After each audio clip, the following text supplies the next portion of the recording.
శుభ్రంగా పనిచేసుకొని అక్కడే భోంచేసి అక్కడే శిక్షణ పొంది పనిచేసుకొని ఇంటికి వచ్చే వ్యాపార విధంగా తయారు చేస్తాం.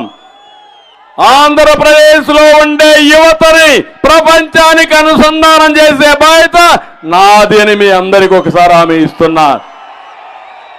ఒకప్పుడు ఫిజికల్గా వెళ్ళారు, రేపు వర్చువల్గా ఫిజికల్గా. అంటే ఒకప్పుడు ఉద్యోగం కావాలంటే అమెరికాకు పోవాలి, అమెరికాలో ఉద్యోగం చేయాలంటే పొన్నూరులో కూర్చొని మీరు పనిచేసే పరిస్థితి వస్తుంది. అది నా కళ, అది నా ఆలోచన.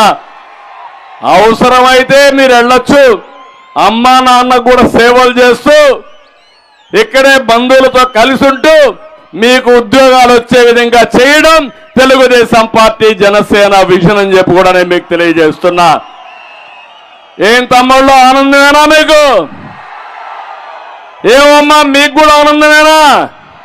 ఏంటా మీ పిల్లలకు ఉద్యోగాలు రావడం మీకు ఆనందమేనా? అయితే ఇంట్లో పడుకోండి మీరంతా.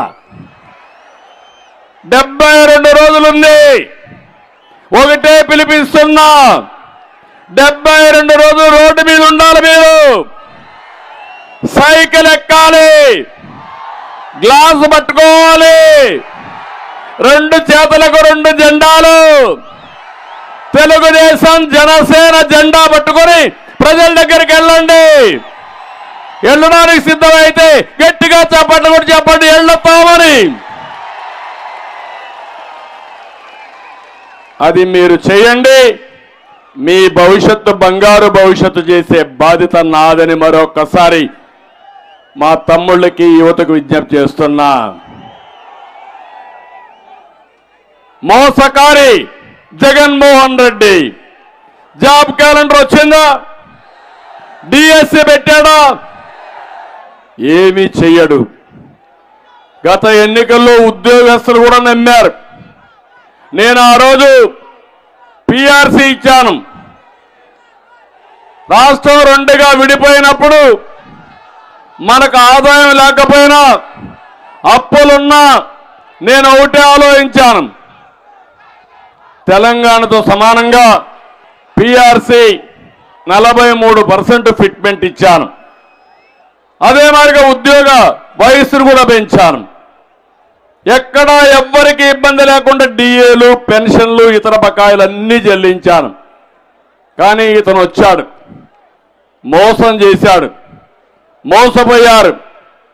సిపిఎస్ ఒక వారంలో రద్దు చేస్తానని రద్దు చేశాడా అని మిమ్మల్ని అడుగుతున్నా. ఎన్ని వారాలైనాయి అయినా రద్దు చేయడు. ఇంకో పక్క సిపిఎస్ పోతే పోయింది, నెలవారీగా జీతాలు వస్తున్నాయని మిమ్మల్ని అడుగుతున్నా.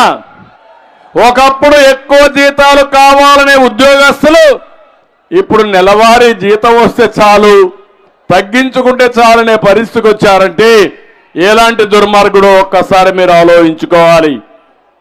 పెన్షన్లు సొమ్ము కొట్టేశాడు, డిఏలు పెండింగ్ పెట్టాడు. ఏది చేసినా రివర్స్లో చేసే పరిస్థితికి వస్తున్నాడు. ఈరోజు ఒక ఉద్యోగస్తులకి, పెన్షన్దారులకి 20,000 కోట్ల రూపాయలు బకాయిలు ఉన్నాయి. కాంట్రాక్టర్లకి 95,000 కోట్ల రూపాయలు బకాయిలు పెట్టే పరిస్థితికి వచ్చాడు. ఉపాధ్యాయుల్ని మద్యం షాపుల వద్ద కాపలా పెట్టే పరిస్థితికి వచ్చాడు. కొందరు పోలీసులు రోజు వారి దగ్గరికి వెళ్ళి కేసులు పెట్టే పరిస్థితికి వచ్చారు. నేను ఒక మాట అడుగుతున్నా, ఇక్కడ పోలీసులు ఎక్కడ కనపడడంలా, రావడం మానేశారో నాకు తెలియలే. లేరా? పోలీసులే కనపడలే ఇక్కడ నాకు. ఏంటి పోలీసులు తొందరలో ఇక్కడే ఉంటారు మళ్ళా మీరు? తాడేపల్లి ఆర్డర్ శాశ్వతం కాదు, అయిపోయినాయి. ఎక్స్పైరీ డేట్ దగ్గర పడింది. దాన్ని నమ్ముకొని అవి తింటే మాత్రం మీ పని అయిపోతుంది.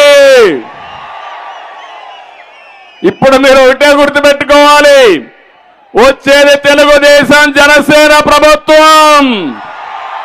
జన ప్రపంచాన్ని చూశారు. ఇది 16వ మీటింగు. ఇంకొక 10 రోజుల్లో జన ఉధృతాన్ని చూడబోతున్నారు మీరు. జగన్మోహన్ రెడ్డిని ఆయన పార్టీని భూస్థాపితం చేయబోతున్నారు. నేను ఒకటే పోలీసులు కోరుతున్నా, ఇంకా కూడా మీరు ఇంపార్షియల్గా పనిచేయకుండా ఒకే సైడ్ చూస్తే చాలా ప్రమాదం వస్తుంది. జాగ్రత్తగా ఉండమని మాత్రం పోలీసులను అడుగుతున్నా. ఇప్పటికే చాలా తప్పుడు పనులు చేసి మీరు సమర్థించారు. తప్పుడు పనులు చేసిన పోలీస్ ఆఫీసర్ ఎవరిని వదిలిపెట్టమని మరొక్కసారి విజ్ఞప్తి చేస్తున్నా. అది మీకు కూడా మంచిది కాదు.